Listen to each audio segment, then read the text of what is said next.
Sometimes social justice warrior activism is good for a laugh. Other times, it deeply concerns me about what kind of society we are creating.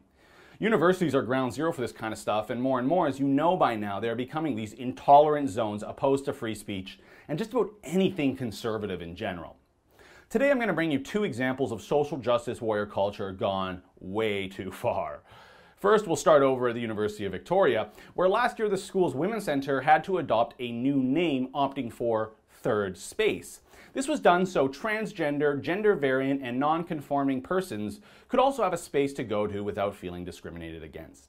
However, that did not sit well with feminists on campus who wanted the space to be specifically and exclusively for women, and in this case, I don't blame them. But that's not the worst of it. Compounding the problem for many women on campus is the fact that one of the coordinators of the Women's Centre is transgender. Daphne Shade is not just trans, but also self-describes herself on Twitter as a, quote, tranny cyborg Hindu woman, a woman with a penis, unquote. So you've got a white man identifying as a Hindu woman, and people wonder why some women might find the fact this person is supposed to provide women support who want to talk or possibly advise them a little bit creepy, but apparently not.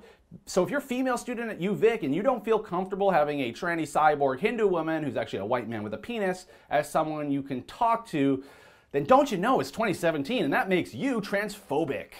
What a world, folks. All right, you thought that was bad and bizarre. Well, how about this case of social justice warrior activism then?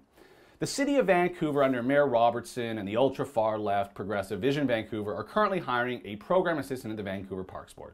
That seems pretty normal, right?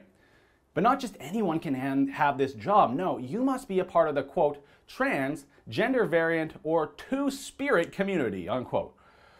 First, I'm not even sure the legality behind this, especially for a public position that the city of Vancouver paid for by tax dollars, because it literally says you must be part of the transgender, trans variant, or two-spirit community in order to apply. Also found on the job posting, it requires the applicant to, quote, have a working knowledge of the needs and interests of the trans, gender variant, and two-spirit residents of the city of Vancouver, unquote. How many people do you think belong to this community in Vancouver? 30, 50, 100, 200? I don't know.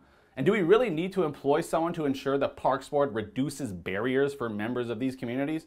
I mean, again, it is 2017 and this is Vancouver. Think San Francisco North. We're pretty damn tolerant here.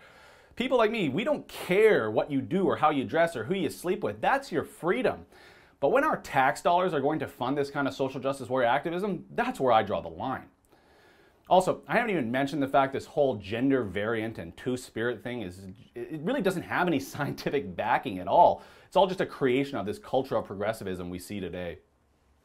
So tell me, what story of the two do you think is more bizarre? I tend to lean towards the job at the city of Vancouver, mostly because we would almost expect a university campus to be full of this kind of stuff, but a municipality as big as Vancouver, using our tax dollars to hire someone to serve at best a couple hundred people or so? Well, folks, only in Gregor Robertson's Vancouver. For the Rebel.media, I'm Christopher Wilson. Thanks as always for watching. You know, keeping a close eye on social justice warrior activism is what we do best here at The Rebel, so make sure you keep it locked to our YouTube channel and subscribe if you haven't already.